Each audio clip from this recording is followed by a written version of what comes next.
quiere ir así, camina para atrás.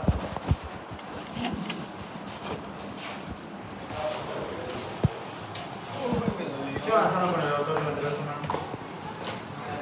¿No hubo clase, pierna? Terminó. Pero terminó. ¿Qué terminó? Inflamación. Ayer avanzó el movimiento. Pero del C, Pero ayer avanzamos con el C. ¿Ya en el C o en el B? Somos del B, ¿no? No somos del C. somos del C, pero. Somos del C, pero.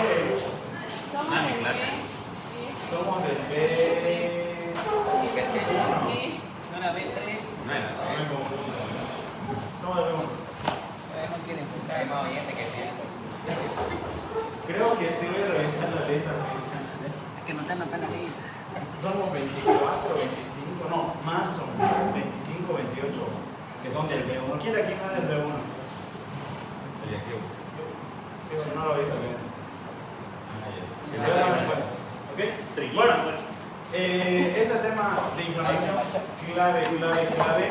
Así que hoy día vamos a complementar lo que habíamos hablado la anterior semana. Y si podemos, acabamos. Si no, igual lo extendemos una semanita, no pasa nada. ¿Ok? Pero el punto es que a ustedes se les llegue. Lo más importante. Hoy día vamos a tocar. Aquí hay sillas. El día de hoy vamos a tocar mediadores de inflamación antes de entrar a inflamación crónica. Como ustedes han visto la anterior semana, hay muchísimos moléculas que intervienen dentro del proceso inflamatorio. Obviamente hemos hablado de cómo ocurre la inflamación, cómo se establece una náusea, activa células, las células alertan, vasodilatan, las células escapan, migran, todo eso hemos hablado, pero nada de eso sería posible si no hubiera mediadores de comunicación, mediadores inflamatorios. Básicamente la única forma de comunicarse entre las células no es por llamadas, sino son por mediadores químicos. Ellos liberan mediadores químicos que hacen, actúan o estimulan. Bien, entonces veamos esa parte. Tenemos mediadores de origen celular. Tenemos mediadores de origen celular, las células producen esos mediadores. Tenemos las famosísimas aminas vasoactivas, ya ahí estaban la serotonina y ahí está la histamina. ¿Se acuerdan quién producía la histamina? Los mastocitos. Las células cerradas o mastocitos. ¿Y dónde se encontraban? Generalmente. Tejido conjuntivo. Todo el tejido conectivo. ¿Sí? Ni bien ingresa una náusea, una bacteria, pónganle, rápidamente secretan histamina. Por eso, por ejemplo, si les pica un zancudo, por así decirlo, no pasan ni 2 minutos, ya está inflamada la zona. ¿Por qué?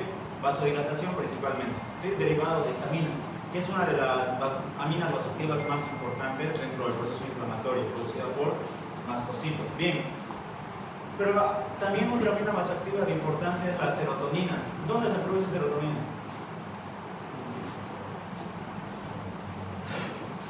Cerebro. El hipotálamo. ¿Hoy no es el hipotálamo? ¿El hipotálamo? No me acuerdo. Ah, de la plaqueta. No sé, no me acuerdo. Ah, de la Las plaquetas producen serotonina, ¿sí? Y la serotonina como tal, no como neurotransmisor, es un importante vasoconstrictor, ¿sí? ¿Para qué me va a servir la serotonina en el proceso inflamatorio? Habíamos hablado durante los cambios vasculares de la inflamación inicial, hay un pequeño periodo de vasoconstricción y después se vasodilata. ¿Por qué había esa vasoconstricción? Para enlentecer el flujo, ¿sí? Esa vasoconstricción transitoria aumenta la turbidez del flujo sanguíneo y por un momento enlentece. Y estas plaquetas son las que se encargan de producir serotonina. Bien. Esos son mediadores o las aminas vasoactivas más interesantes e importantes que tenemos en el cuerpo. Si no son las únicas. Aminas vasoactivas también estaría la adrenalina, noradrenalina, que son producidas in vitro, o en nuestro cuerpo in vivo, perdón, no in vitro. Y hay otras, por ejemplo, fármacos como glutamina, isoprenalina, que vienen siendo aminas vasoactivas. Se llaman vasoactivas, ¿por qué creen? Porque su función principal es dentro del músculo liso del vaso sanguíneo. Ayudan ya sea a la vasoconstricción o a la vasodilatación. Entonces, en contraste, serotonina, principalmente vasoconstricción, y histamina, vasodilatación. Bien, Ahora también tenemos metabolitos del ácido araquidónico. Sí, estos son interesantísimos. ¿Se acuerdan? Bueno, no sé si se acuerdan. Las células tienen una bicapa fosfolipídica, ¿verdad? Esa bicapa fosfolipídica está formada principalmente por lípidos. Pero ¿qué pasa, por ejemplo, cuando una célula se rompe? Si viene una noxa y la lesiona la célula, evidentemente fragmentos de la membrana celular se desprenden, lógicamente. Entonces, dentro del medio de lesión, dentro del área de noxa, la membrana celular se desprende y ahí se libera estos fosfolípidos. Esos fosfolípidos, ni bien son liberados al medio, es transformado mediante una enzima que es la fosfolipasa A2. Bien, esa fosfolipasa A2, interesante. Esta fosfolipasa A2 transforma todos los ácidos fosfolípidos de membrana de una célula que se desprende, ya sea por daño, lesión, lo que ustedes quieran, y lo transforma en ácido araquidónico. Esta cascada, que es la famosísima cascada de la inflamación, creo que es un padre nuestro en inflamación, sí o sí hay que conocerla. La cascada de la inflamación ocurre cuando una célula lesionada libera una parte de su membrana celular y esa membrana celular está llena de fosfolípidos. ¿Qué hace las enzimas del medio? Mediante la fosfolipasa 2 lo transforma en ácido araquidónico, un tipo de ácido graso que es saturado. No, sí, es saturado. Ya no me acuerdo si en el carbono 20, pero el ácido araquidónico es un ácido graso de 20 carbonos. Un ácido graso bastante complejo. El punto es que este ácido araquidónico es de por sí un indicador de daño celular. ¿Sí? Si hay ácido araquidónico en el medio, el cuerpo reconoce rápidamente que ¿qué ha pasado? Una célula se ha muerto, daño celular. ¿Me dejo entender? Porque normalmente no habría formación de ácido araquidónico en un medio, si no hubiera ruptura o liberación de fosfolípidos de membrana. Y eso solo ocurre cuando una célula se lastima, se muere. ¿Ok? Entonces, inmediatamente este ácido araquidónico tiene dos caminos importantísimos, ¿sí? Y ahí va a intervenir dos enzimas importantes. Tenemos el primer camino, que es determinado por un grupo de enzimas que se llama las ciclooxigenasas. De estas ciclooxigenasas tenemos dos, la COX-1 y la COX-2, ¿sí? Y vamos a tener a las lipooxigenasas. Tenemos la 5-lipooxigenasa y la 12-lipooxigenasa.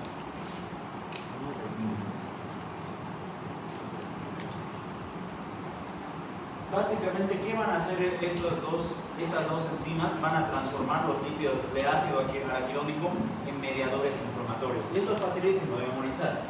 Cuando el ácido araquidónico se va por la vía de la ciclooxigenasa transforman el ácido araquidónico en otro compuesto. Van a transformarlo específicamente ¿en quién?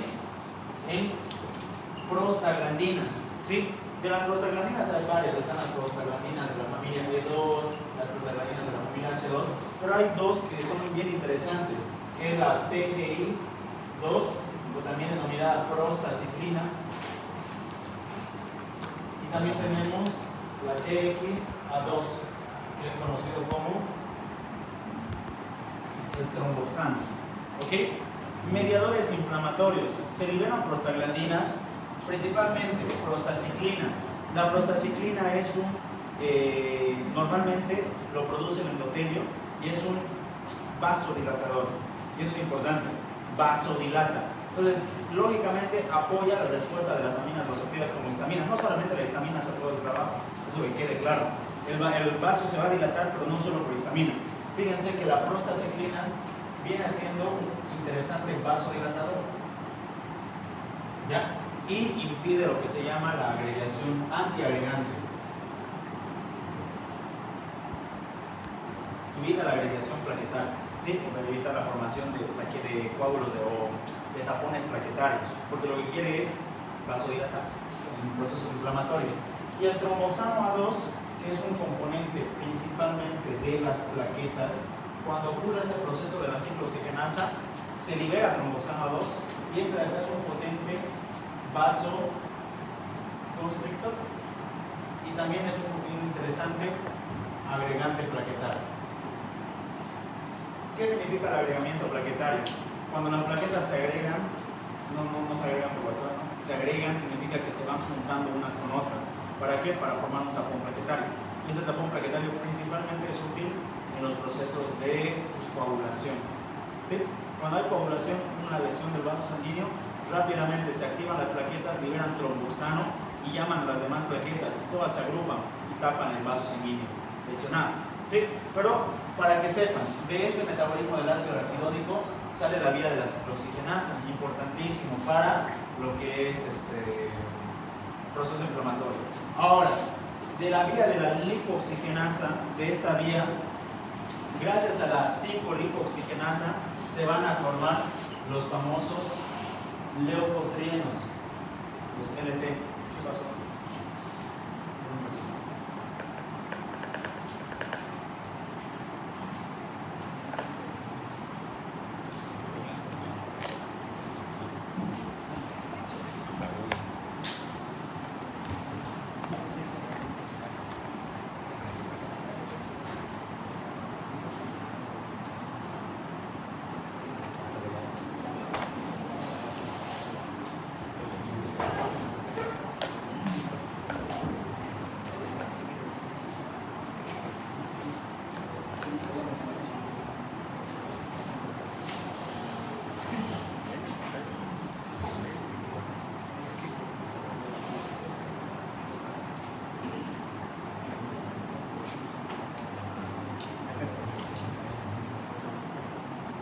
Bien, entonces de la familia de las 5-lipoxigenasas principalmente derivan leucotrienos, ¿sí?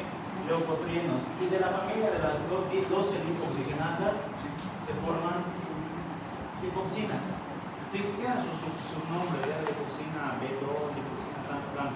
Lo más general que tienen que saber es la función. ¿Sí? Prostaglandinas y leucotrienos son mediadores inflamatorios, provocan inflamación. ¿Sí? Lipoxinas, y estas lipoxinas solo se producen en la etapa tardía de la inflamación, son inhibidores de la inflamación. Estos son, gracias a estos, la inflamación termina. ¿Sí? Y si les tengo que mostrar el gráfico, por ejemplo, que está en su producto, que es más o menos similar así. Ese es el gráfico de la cascada inflamatoria. ¿Sí? Nuevamente, todo lo que inicia a nivel de fosfolípido de membrana. Se rompe un fosfolípido de membrana, una célula se lesiona y libera fosfolípidos. Los fosfolípidos son transformados por la fosfolipasa A2 en ácido araquidónico. Y de ahí ese ácido araquidónico tenía dos vías. Vía de la ciclooxigenasa o vía de la lipoxigenasa. Esa vía de la ciclooxigenasa me daba principalmente prostaglandinas, PG2, PH2. Me interesan mucho las prostaciclina, el tromboxana 2, la PGE2. Cada una tiene una función importante. Las más interesantes, prostaciclina, vasodilatadora y inhibe agregación plaquetaria. Tromboxana 2, vasoconstrictora y más bien estimula agregación plaquetaria. Y la familia de la PGD2, PGE2, principalmente son vasodilatadoras. ¿Sí? Todo eso con qué finalidad? Vasodilatar y aumentar el flujo sanguíneo para permitir la migración de células y de líquido. Y de la familia de la 5-lipoxigenasa, fíjense que principalmente de las 5-lipoxigenasas se forman los leucotrienos. Todos estos leucotrienos aumentan permeabilidad vascular, permiten o ayudan a que el vaso sanguíneo pueda dejar pasar tanto células como líquido, permite la permeabilidad del vaso sanguíneo. Y más tarde, mucho más tarde, gracias a la 12-lipoxigenasa, se generan las lipoxinas, y esas lipoxinas culminan con la inflamación, rompen la cascada inflamatoria. ¿Me dejo entender? ¿Sí? Ahora, datos extra importantes. Por ejemplo, ¿saben de qué familia de fármacos? Un poquito tal vez no lo han tocado, pero ¿saben de qué familia farmacológica pertenece? Ibuprofeno, ketorolaco, diclofenaco, naproxeno, ketoprofeno, y el paracetamol, todo, la aspirina, el ácido acetilsalicílico. Todos estos fármacos son llamados AINES. Son antiinflamatorios no esteroideos, ¿sí? Su nombre completo. Lo interesante es que si alguna vez han preguntado por qué el diclofenaco, naproxeno, ketoprofeno, aspirina, etcétera, pueden quitar fiebre, pueden quitar un proceso inflamatorio. Por ejemplo, no sé si alguien de aquí tiene algún familiar que tenga artritis o algún dolor articular. ¿Alguien de aquí tiene? ¿Qué generalmente toman los que tienen pacientes con artritis o gente dolor articular?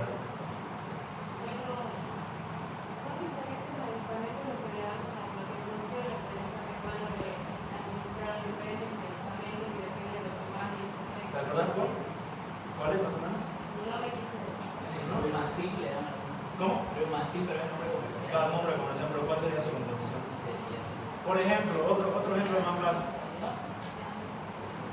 Depende del grave. Si es muy grave le dan corticoide, pero a veces, muchas veces con diclofenaco. Diclofenaco reduce la inflamación. ¿Sí? Pero ¿por qué reduce la inflamación? Porque cortan esta cascada. Los antiinflamatorios no esteroideos inhiben a la ciclooxigenasa. ¿Sí?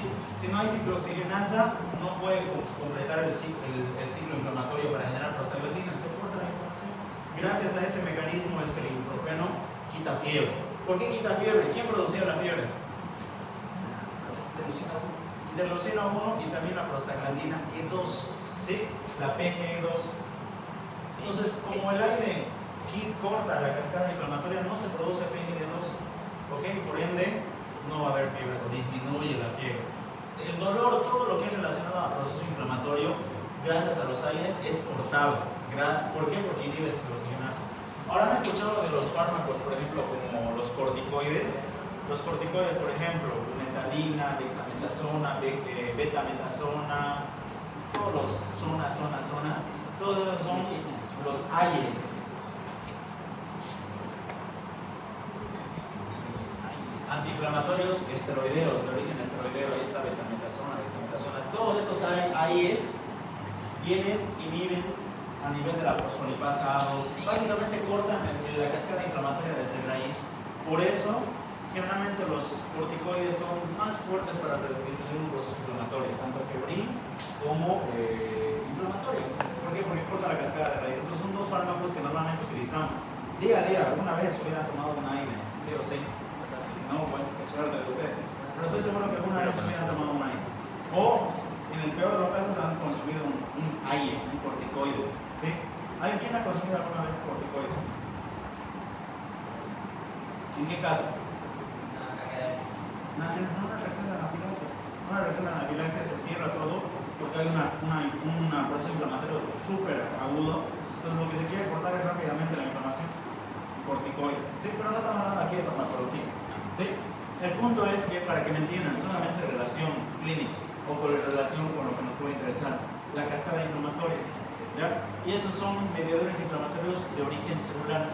¿Sí? Se rompe un fosfolípido y se transforma rápidamente en un mediador inflamatorio. Por eso es que cualquier noxa rápidamente responde ¿con qué? Con inflamación. Sí o sí, cualquier daño o destrucción con inflamación. Ahora, también van a escuchar mucho de que las prostaglandinas, ahorita las estamos pintando como las malas, las enemigas, pero no siempre son malas. Muchas veces las prostaglandinas son muy útiles y están normalmente, ahorita ustedes, cada uno de nosotros tenemos prostaglandinas en la sangre y eso ayuda a muchas cosas. Una de ellas, por ejemplo, aumenta el flujo sanguíneo renal, vasodilata arteriola aferente y permite una buena tasa de filtrado glomerular. Por ejemplo, a nivel gástrico, produce vasodilatación de la mucosa gástrica, de los vasos sanguíneos de la mucosa gástrica, y por ende permite mayor irrigación de la mucosa gástrica y mayor producción del moco protector de la mucosa gástrica. ¿Alguna vez han escuchado que los AINES son los que producen gastritis? Porque cortan las prostaglandinas y estas prostaglandinas tienen funciones fisiológicas de ayuda. Cortamos generalmente todo eso. Pero normalmente aumenta más de lo debido en procesos inflamatorios que se relacionan a daños o lesiones. Bien. Entonces, metabolitos del ácido araquidónico, normalmente prostaglandinas, leucotrienos, leucocinas, todos esos participan en lo que es la reacción inflamatoria. La histamina, principal fuente, mastocitos. ¿Sí? Si no, también los basófilos pueden liberar histamina, dependiendo. Principalmente se desgranulan. ¿Cuándo se desgranulan? Cuando hay lesión física, algún daño, trauma, cuando hay anafilotoxinas. ¿Cuáles son las anafilotoxinas? ¿Saben? Vamos a hablar ahorita. Cuando hay citocinas como interferones o interleucinas, tanto 1, 2, 20, no sé. Voy a dejar ahí. Unión anticuerpo-mastocitos, un anticuerpo como la IgE puede estimular la liberación de histamina. Proteínas liberadoras de histamina derivadas de leucocitos básicamente se degranulan en diferentes ocasiones. ¿Qué producen? Dilatación de las arteriolas, permite mayor flujo hacia un área sanguínea local. Aumenta la permeabilidad de las médulas, gracias a eso el líquido se extravasa y produce el edema inflamatorio. Principal mediador de la fase transitoria inmediata. Es básicamente la histamina, es lo primerito que actúa. Y obviamente lo apoyan los demás mediadores inflamatorios cuando está en proceso de vasodilatación. Correspondiente a la serotonina, esa está presente principalmente en las plaquetas, en las células neuroendocrinas y obviamente en células del sistema nervioso central, pero ahí tienen funciones diferentes, ¿sí? Relacionado a la inflamación, sirve más que todo vasoconstricción, permite la vasoconstricción del medio y eso permite, por así decirlo, un enlentecimiento del flujo sanguíneo temporal y eso permite mayor, para que las células puedan migrar con mayor facilidad. No se olviden lo que les dije la anterior semana, si el flujo es laminar, a la célula le cuesta mucho migrar porque todo el tiempo está circulando, no para nunca. Pero si el flujo se enlentece por una vasoconstricción, el flujo se enturbidece y eso permite mayor marginación a la pared del endotelio y por ende mayor adhesión y migración, ¿sí? Entonces la serotonina es un potente y un interesante mediador vasoconstrictor. Otra función también que tiene la serotonina, por ejemplo, cuando hay una hemorragia, imaginemos que Kedrick estaba jugando con, no sé por qué, la tía es el primero que veo de acá. Imaginemos que no que tengo nada contra vos, sino es el primero que veo. Imaginemos que Kedrick está jugando con el bisturí, se cortó, ¿ya? Y empieza a sangrar. ¿Qué hace el cuerpo? Detecta daño endotelial y dice no, hay que coagular rápidamente. Lo primero que se libera en un proceso de coagulación es serotonina. Rápidamente las plaquetas degranulan serotonina y eso hace vasoconstricción. ¿Con qué finalidad? En el caso de la hemorragia, para enlentecer el flujo de sangre hacia afuera. ¿Se deja entender? Temporalmente, mientras las plaquetas van llegando, van apareciendo las plaquetas, se van agregando, enlentecen el flujo sanguíneo, porque si no se desangra, bueno, entre comillas, más rápidamente. Obviamente si el corte es masivo, no hay ni qué hacer por él, ni la serotonina, ni las plaquetas, ni nada. Pero si es un corte relativamente regular, rápidamente el flujo se enlentece, gracias a la serotonina. Bien, aquí lo que vemos un poquito, metabolismos del ácido araquidónico.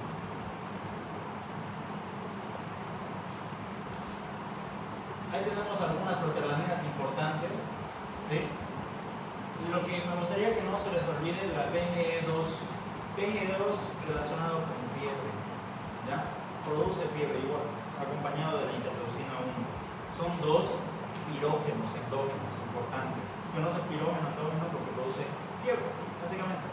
Interleucina 1 y prostaglandina E2. Otro tipo de prostaglandinas, prostaciclina, no se olviden, es vasodilatador y inhibe agregación plaquetaria. Más que todo en endotelios sanos. Y tromboxano solo actúa cuando quiere agregar y cuando quiere hacer vasoconstricción y agregación plaquetaria, sobre todo en procesos de coagulación. Los leucotrienos que venían de la 5-lipoxigenasa, no se olviden así la pantalla.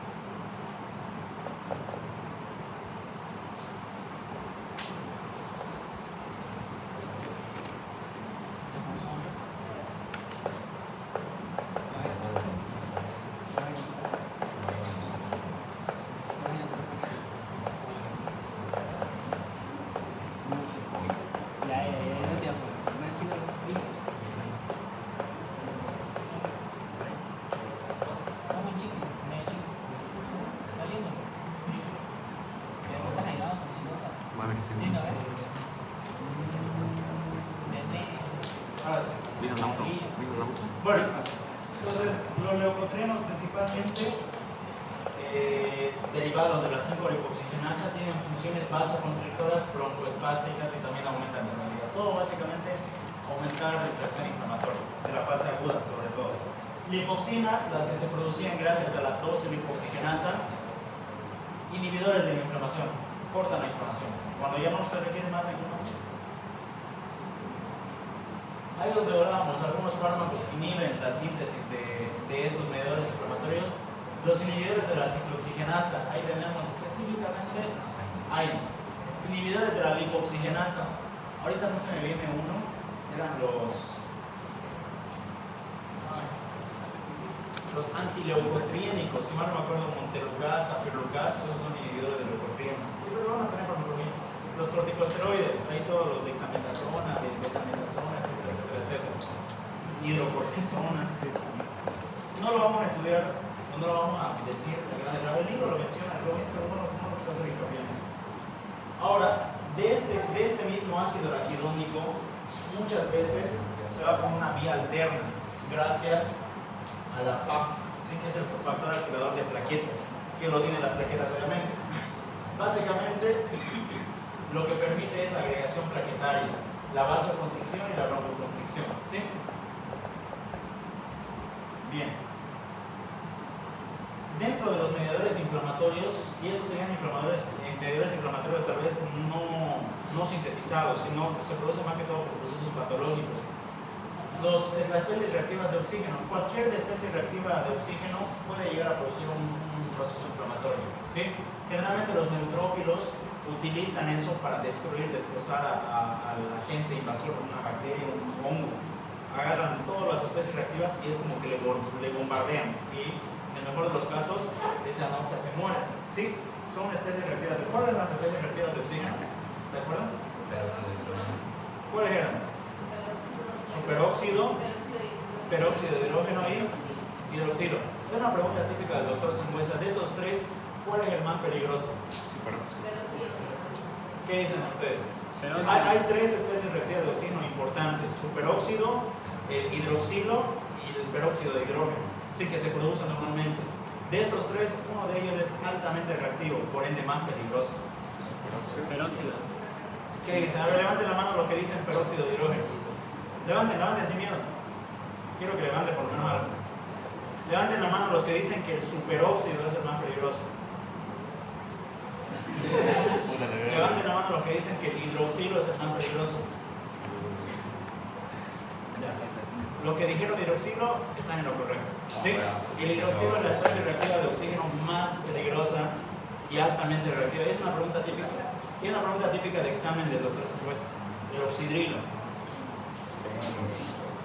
Yo qué sé, peróxido. ¿Quién es Marta? ¿Quién es Marta? Aquí puro pinto, hermano. Por irán, no viene más. Yo no me irán.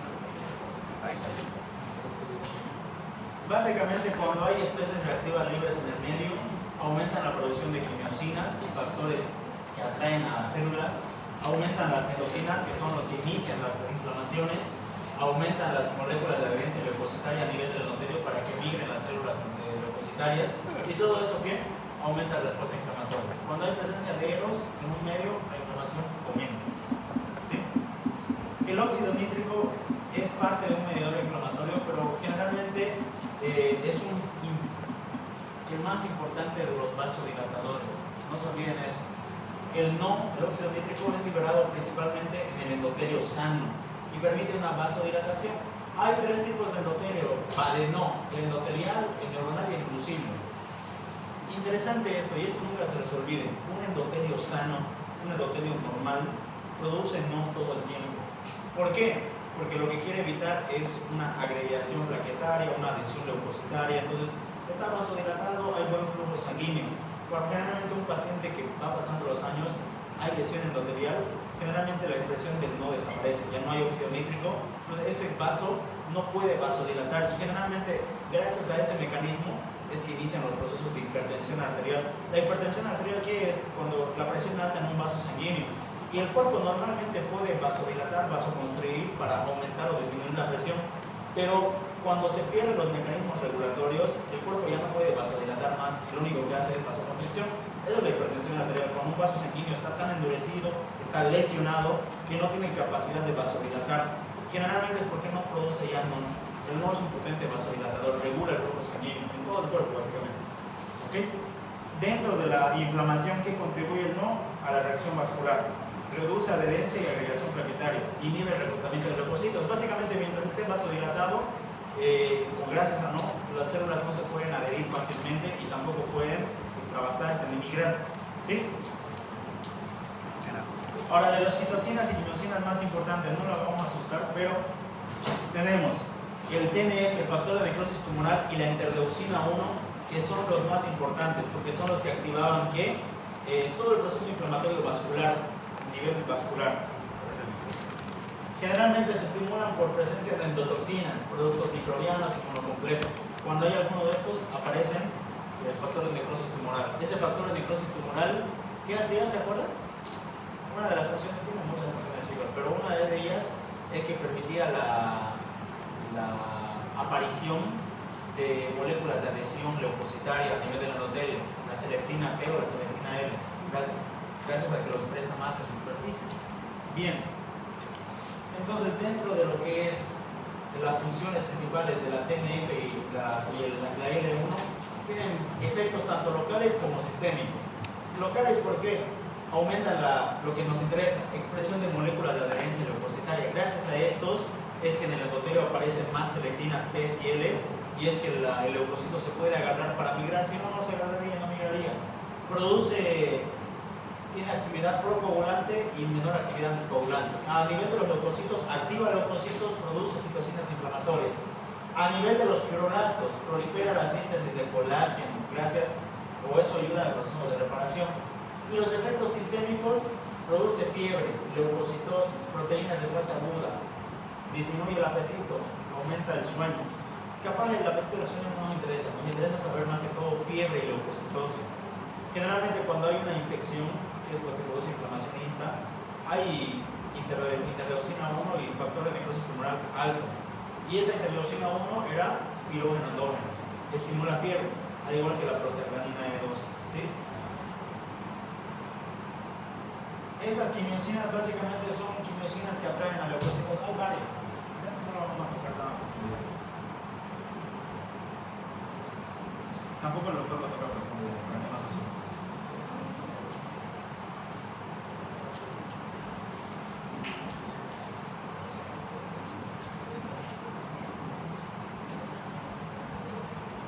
Hay una partecita que me quería ir para que vamos el sistema del complemento. Este sí es una pregunta de examen del doctor Singüesa. Ya para que lo tomen en cuenta. El sistema del complemento es un sistema de proteínas que pertenece a la inmunidad innata. ¿Sí? Este sistema de proteínas es un complejo de varias mini proteínas que cuando se forman ayudan a lo que es el proceso inflamatorio. El proceso inflamatorio. Fíjense que es una constitución de aproximadamente más de 20 proteínas.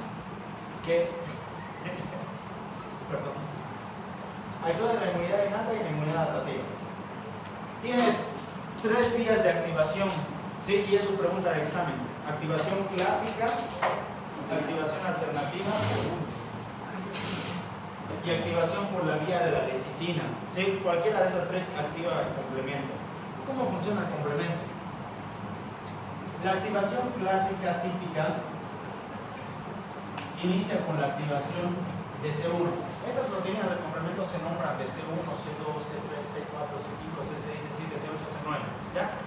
Hay más de 20, pero las más importantes es de la C1 a la C9, que son las que producen toda la función del complemento normal en su mayoría. Esta C1 se va uniendo con moléculas C2 y llega a un punto crítico que aparece una enzima que se llama la C3 convertasa. Esta C3 convertasa extiende al complejo C1-C2 en 2 moléculas. ¿Sí? Tiene la C3A y la C3B. ¿Sí? Lo divide básicamente. Se está activando. C1 activa C2. C2 se une con C1 y gracias a la C3 convertasa se fragmenta en C3A y C3B. Esa C3A se escapa y va a tener una función inflamatoria. La C3B continúa y amplía lo que es la reacción, la activación del complemento. La C3B se llama también, su otro nombre, opsonina. ¿Sí? Y la C3A es una parte de las anafilotoxinas importantes. ¿Sí? Esta C3B sigue activando al complejo C4, complejo C5. Llega al complejo C5, nuevamente una enzima escinde a la proteína C5 en C5A y C5B. Como lo vemos en el gráfico. C5A, C5B. La C5A se escapa junto con la C3A porque también es otra anafilotoxina. Y la C5B se empieza a unir con el complejo C6, C7, C8, C9 y todo esto en conjunto forman un complejo que se llama la CAM. del complejo ataque de membrana. ¿Ya? Todo eso, ¿con qué finalidad? Destruir al microbio. Para que me entiendan, creo que aquí tienen un gráfico.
Para no regar más, simplemente fíjense que el complejo C3 se divide en C3A, C3B. La C3A se escapa porque es anafilotoxina y la C3B continúa ampliando la reacción. No sé por qué se hizo así.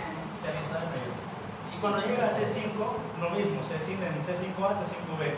C5A se escapa junto con C3A porque es ingeniera anafilotoxina. Y la C5B sigue activando el complejo. Llega a C9 y forman en conjunto el complejo ataque membrana. Básicamente, para que me entiendan, aquí yo tengo una bacteria, ¿sí? Generalmente la activación de la vía clásica es por citocinas. La activación de la vía alternativa es principalmente por presencia de endógenos como lipopolisacáridos o agentes extraños. Y la activación de la vía de la lecitina es gracias a la lecitina que se produce en el hígado.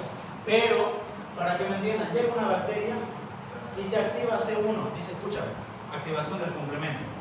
Activa C2, C3, llega C3 y este C3 se divide en C3A. C3A, ahorita vamos a hablar de qué hace, pero C3D se llama opsonina porque se pega a la bacteria, opsoniza. Y saben que eso es una molécula, ¿saben cómo el cuerpo puede reconocer lo que va a fagocitar y lo que no? Gracias a opsonización. Opsonización es básicamente, el cuerpo es tan súper cool que cuando quiere fagocitar a un patógeno, hay muchos patógenos que podría, o hay muchas cosas que podría fagocitar, pero no, específicamente fagocita al patógeno. ¿Cómo lo hace? Es como que le pusiera marca, sello, a esto voy a fagocitar. Básicamente es la opsonización. La opsonización es que la molécula, la proteína o la bacteria queda marcada y esa marca la pueden reconocer células fagocíticas como neutrófilos o macrófagos. Entonces, fácil. La C3B se llama opsonina. ¿Por qué? Porque opsoniza a la bacteria y esa opsonización aumenta la fagocitosis y permite que mayor facilidad se fagocite. Sigue activándose la C3B, activa C5 y C5 nuevamente. C5A abandona junto con 3A, pero C5 se pega y empieza a llamar a C5, a C6, C7, C8, C9 y por último forman un complejo ataque de membrana. Ese complejo ataque de membrana es básicamente que en la pared celular de la bacteria, aquí viene C3B, C5, C6, C7, C8, C9 y forman un gigante poro en la pared celular de esa bacteria. Y bueno, aquí estamos llevando bacteriología. Bueno, han llevado bacteriología. ¿Saben qué cosa no se le debe tocar a una bacteria porque se muere? Su membrana celular. ¿Sí? Entonces, como le deja un hueco gigante, casi para que me entiendan la analogía, a la bacteria, Entonces le crea un poro y rápidamente esta bacteria sufre cambios osmóticos y chao. Por eso se llama complejo ataque de membrana. Forma un gran poro en la pared celular de la bacteria y básicamente chao, bacteria.